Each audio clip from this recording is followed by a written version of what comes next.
Hey everybody, welcome to Pack 1 Pick 1 number 217 on the Mana League. I'm John as always, and we've got another pack of Throne of Eldraine. Coming up soon will be that collector's pack of Throne of Eldraine for Pack 1 Pick 1 in a couple of weeks, I believe. So we're going to open this pack, see what's in it, and see what we would take Pack 1 Pick 1 if this was a draft.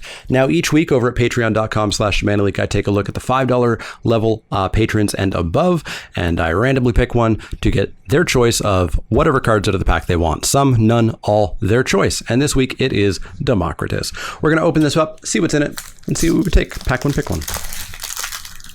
Up first, we've got ourselves a Wishful Merfolk. Wishful Merfolk is 1 and a blue for a creature Merfolk with Defender. It's a 3/2. You pay 1 and a blue to make it lose Defender and become a human until end of turn. I hate this card. It's deeply, aggressively mediocre. I play it if I'm very short on playables, and that's about it. No interest. Goodbye, Ariel. Up next is Bloodhaze Wolverine. Bloodhaze Wolverine is 1 and a red for a 2/1 creature Wolverine. Whenever you draw your second card for the turn, it gets +1/+1 and gains first strike until end of turn. This is another example in the blue-red draw 2 deck of how mediocre the commons are. This, the Griffin, the Mantle of Tides, they're all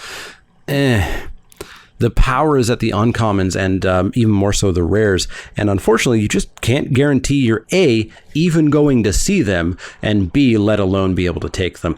So Bloodhaze Wolverine is super filler. I don't really even want it in the draw 2 deck. But if you need a red piker, here you go, I guess. Not a first pick. Up next is Fortifying Provisions. Fortifying Provisions is 2 and a white for an enchantment. Creatures you control get +0/+1. When Fortifying Provisions enters the battlefield, create a food token. And that's about it. No real interest in this. +0/+1 just doesn't do anything in this format. It'll be slightly annoying, but most opponents either won't care because they're doing something else. They're drawing 2 cards a turn. They're milling you. They're flying over you. Or they're just bigger. And +0/+1 doesn't do anything. So no interest in Fortifying Provisions. Never pick it. Never play it.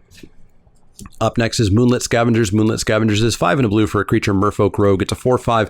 When it ETBs, if you have an artifact or enchantment under your control, you may bounce 1 of your opponent's creatures. It's good. It's good. It's a big beefy body. It bounces. Generally, you're probably going to have a Charmed Sleep or a So Tiny or something in play to make sure that this is turned on.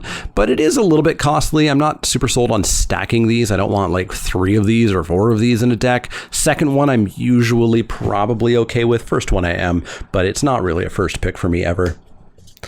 Up next is Rosethorn Acolyte. Rosethorn Acolyte is 2 and a green for a creature elf druid. You can tap it to add 1 mana of any color, or you can also pay 1 green mana to do the adventure side to turn that 1 green mana into some other color, or the same color if you want for whatever reason.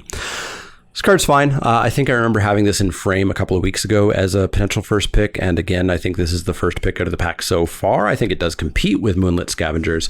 Odds are we don't have to keep it in frame. Bake Into a Pie is next. Bake Into a Pie is 2 black for an instant. Destroy target creature, create a food. It's great. It's unconditional instant speed removal for not terribly expensive mana. It's a strong first pick in almost every pack. It's going to be pretty hard to unseat this Bake Into a Pie, so let's keep it in frame. Blow Your House Down is 2 and a red for a sorcery. Up to 3 target creatures can't block this turn. Destroy any of them that are walls. Meh. Super meh. There's just way better ways to win, even in the go wide aggro deck, where you're going to want to maybe turn off some blockers. You can also just fly over them, turn off blockers in other ways, just smash through them, go around them. Big meh to Blow Your House Down. Sometimes it's correct to like side it in if you realize that you just aren't quite going to have the reach to get through, but otherwise you generally shouldn't be playing this or picking it. Up next is Ardenvale Tactician. Ardenvale Tactician is 1 white for a creature human knight. It's a 2/3 flyer. You can play Dizzying Swoop for 1 and a white at instant speed to tap 2 target creatures. This card's great. This card, I believe, is the best white common. 1 and a white, instant speed to tap 2 creatures is great. You're going to save yourself from attacks. You're going to open up your attacks for the next turn, etc. And then getting a 2/3 flyer off of it the next turn or later on is great. I love Ardenvale Tactician. It's a strong card. It can be your first pick in some weaker packs. It's not going to be against Bake Into a Pie, but it's very, very, very good. Up next is Mystic Sanctuary. Mystic Sanctuary is a land island, so you can tap it for a blue mana. It enters tapped unless you have 3 other islands in play, but if it does enter untapped, you get to put target instant or sorcery from your graveyard on top of your library. Card's fine if you are heavy blue. Don't play this if you're less than about 12 islands, and obviously don't play this if you don't have many instants or sorceries. But if you are mono blue, if you are heavy instants and sorceries, it can definitely go into your deck, but it's not a first pick. There's a foil in this pack because that is only 9 commons. Once in Future. Once in Future is 300 green for an instant. Return. I haven't read this card for a while. Return target card from your graveyard to your hand. Put up to 1 target card from your graveyard on top of your card. Exile Once in Future. But if you adamant it, then you can return both of those. You can return those cards to your hand and exile it. Yes. Lot of talking there.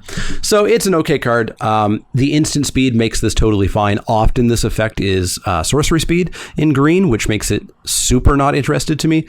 But at instant speed, this card's okay. That being said, it's a pretty low pick. I generally don't want to be picking this over a lot of other green cards, and therefore I typically just don't ever get to see it because somebody else picks it. Not a huge fan. Good sideboard option against Mill or something like that, but otherwise, nah, and certainly not against Bake Into a Pie. Our next uncommon is Claim the Firstborn. Claim the Firstborn is a single red mana for a sorcery. Gain control of target creature with converted mana cost 3 or less until end of turn. Untap it and it gains haste. Big, gigantic meh. There's no way that you want to be active treasoning a tiny little thing. You want to be active treasoning their bomb, their giant flyer, something that's going to end the game. And this, don't do it. There's no real dedicated black-red sack deck like there has been in a few formats way back when. So this doesn't even help you there. And again, you're stealing and sacrificing their 3 or 2 or 1 drop. Big meh. Bad card. Don't pick it. Don't play it. Our last uncommon is Ferocity of the Wilds. Ferocity of the Wilds is 2 and a red for an enchantment. Attacking non-human creatures you control get +0/+1 and have trample. This card's actually okay. If you are heavy red, red-green preferably to have non-humans, and all of your non-humans get +1/+0 and trample, that's going to be a pretty big problem for your opponent. Compare this to Fortifying Provisions in white, which is miserably bad. This is actually solid. That being said, I don't know where you pick it. It's certainly not high, and frequently, because a lot of people don't like it, it will wheel, but I think it's a great wheel if you are into that deck. Give it a try if you are still drafting Throne of Eldraine. It can do some work, but again, Bake Into a Pie. Our rare is Folio of Fancies. Well, that's an interesting choice. Folio of Fancies is 1 and a blue for an artifact. Players have no maximum hand size. I always forget about that. Pay XX, tap it. Each player draws X cards. Pay 2 blue, tap it. Each opponent mills however many cards they have in their hand from their top of library into graveyard. Card is a win condition, all into itself. Even without secret keepers or extra mill stuff, this card can just run away with a game. It is, in my consideration, an absolute bomb. You do have to play it appropriately. There are ways to misplay this card, making your opponent draw cards when they should be milling them, making them mill cards when you should be making them and yourself draw. There are ways to screw this up. Don't screw it up. But I think it's a strong first pick. I don't know if you pick it over Bake Into a Pie. We'll have to talk about that. But we have a foil to talk about as well. The foil is a Fireborn Knight. Fireborn Knight is red, white, red, white, red, white, red, white for a creature human knight. It's got double strike. You can pay red, white, red, white, red, white, red, white to give it +1/+1 until end of turn. It's super solid if you're mono red, if you're mono white, or if you're red white. This is just going to be a very good creature. 2/3 double strike for 4 is solid, and potentially making it a 3/4, or in your dreams, a 4/5 double strike is great. But of course, the real thing to do with this is just like throw a Fairy Guide Mother onto it. Make it a gigantic double-striking flyer out of nowhere for 2 mana. There's a lot you can do with this, and it's a very good card. I don't super want to first pick it out of many packs, and certainly not out of this pack, but it is very good. So, Folio of Fancies, Bake Into a Pie. Very interesting.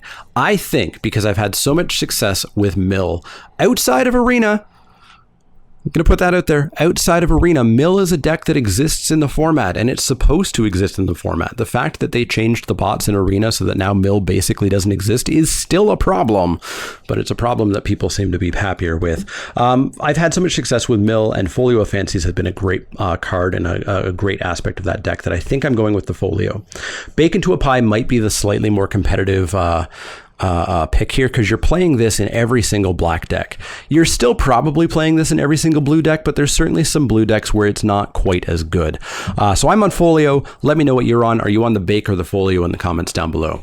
As always, if you have any questions, comments, or suggestions, you can always find me over on Twitter, Twitch, and Facebook. You can find me at patreon.com/ShamaniLeak, where you can become a backer at the $5 level or above, like Democritus did, to get your chance to get all the cards, some of the cards, none of the cards out of the pack each week. And the easiest way, of course, to support is like, share, subscribe. If you do have any questions, comments, or suggestions, though, let me know. Otherwise, I'll see y'all next time.